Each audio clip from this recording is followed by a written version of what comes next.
Ya, Anda kembali bersama kami dalam Pro Kontra. Kita lanjutkan, saya ke Pak Andreas Pereira ya, untuk bagaimana menjawab tantangan di TNI ini Pak ya, terutama dalam meskipun anggarannya tadi katanya diusahakan dinaikkan terus gitu kata Pak Aries ya, tapi alutsistanya pesawatnya aja sering jatuh begitu ya Pak ya.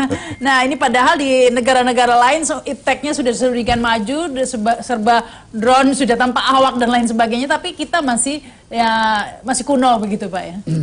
Saya kira satu hal yang tidak terlalu banyak dibicarakan, tapi yang penting juga dan menurut saya penting sekali, yaitu yang membangun manusia TNI, prajurit-prajurit yang profesional. Dan kalau kita bicara soal profesionalitas TNI, tentu menyangkut ya TNI yang berkarakter. Ya. Tadi kalau Pak Kiki bilang mempunyai karakter merah putih yang jelas. Nah itu harus mulai dari pendidikan. Ketika mereka disiapkan di dalam pendidikan itu, dan bagaimana pola rekrutmennya, pola rekrutmen di dalam sistem pendidikan TNI itu gitu. Nah rekrutmen itu harus benar-benar rekrutmen orang-orang yang mempunyai atau kader-kader anak-anak muda yang mempunyai ya kemampuan untuk itu, dan mereka yang terpilih betul-betul, karena TNI ini orang-orang yang terpilih itu, prajurit-prajurit yang profesional itu orang-orang yang terpilih untuk kepentingan membela bangsa dan negara.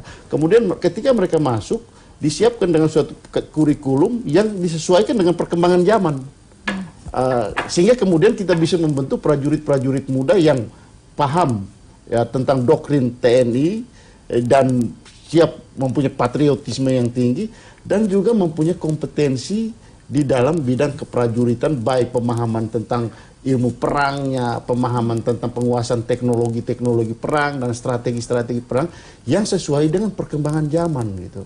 Nah, saya kira kata kuncinya adalah di dalam bagaimana pola rekrutmen dan kurikulum pendidikan di TNI itu sendiri gitu. Ya. Nah, ini yang akan membentuk TNI yang profesional. Ya. Nah, baru kemudian kita bicara kalau alutsista ini kan ya kita bagaimana kita mau ya, kalau kita bisa memproduksi, kita produksi sendiri, kalau tidak ya kita beli gitu.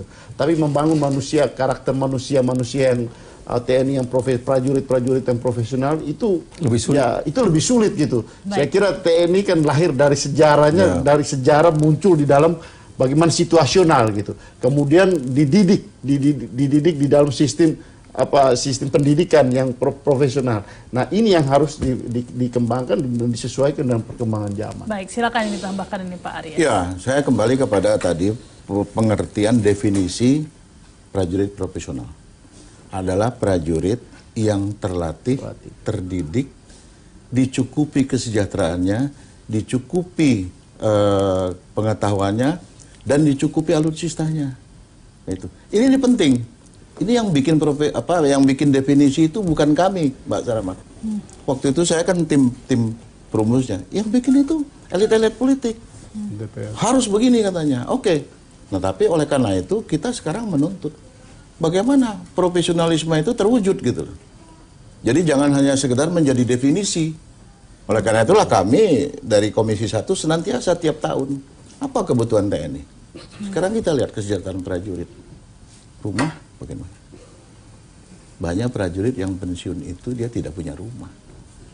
Bahkan yang level-level perwira tinggi pun ada yang pensiun itu masih pakai rumah dinas. Nah, ini kan perlu dipikirkan mereka. Ya.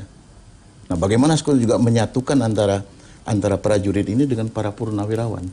Karena purnawirawan itu termasuk komponen cadangan. Yang apabila negara ini terjadi krisis, mereka dimanfaatkan lagi. Jadi ini banyak sekali hal-hal menyangkut profesional TNI ini, tidak hanya TNI tapi lingkungannya. Baik. Oleh karena itu kita perlu ya Komisi 1 terus berjuang bagaimana anggaran TNI terus meningkat. Ya. Terutama untuk kesejahteraan dan alutsistanya itu. Ya. Baik, ini tambahkan, silakan Pak Kiki. Ya, saya setuju dengan Bung Andreas Pereira tadi bahwa membangun sumber daya manusianya di lingkungan TNI lebih sulit dari membangun atau pengadaan alutsistanya. Jadi postur kekuatan militer itu dimanapun, termasuk TNI, postur itu bicara tiga hal, ya kemampuan, kekuatan, dan gelar gitu kan. Kemampuan ini artinya membangun aspek manusianya. kemampuan keprajuritannya, lalu kemampuan karakter keprajuritannya, dan kemampuan teknis keprajuritannya. Itu tidak gampang membangun itu gitu kan. Apalagi tantangannya sekarang di lingkungan sosial itu jauh lebih berat dari mungkin 10-15 tahun yang lalu. TNI juga kan dengan keluarganya tidak hidup di ruang hampa.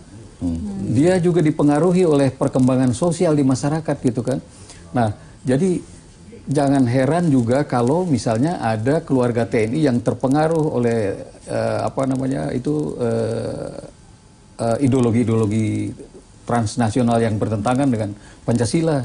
Nah, karena lingkungannya seperti itu. Nah, maka saya setuju membina sumber daya di TNI itu, sumber daya manusia di TNI jauh lebih berat dari membina kekuatannya tadi, aspek kekuatan lewat alutsista.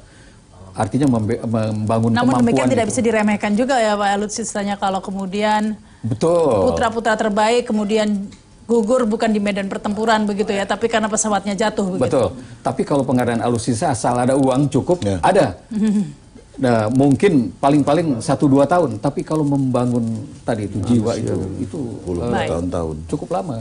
Baik kita harus break dulu ya. Oh, langsung closing tampaknya. Ini segmen terakhir begitu ya. Jadi itu adalah penutup akhir dari perbincangan kita. Semoga ini TNI dan juga pemerintah ya berkomitmen bersama-sama untuk membuat kebijakan-kebijakan yang memihak mendukung ya kepentingan nasional atau ketahanan nasional. Terima kasih Pak Kiki Sanaki, Pak Aries juga Pak Andreas Pereira. Saya Rama Sarita, selamat malam, sampai jumpa.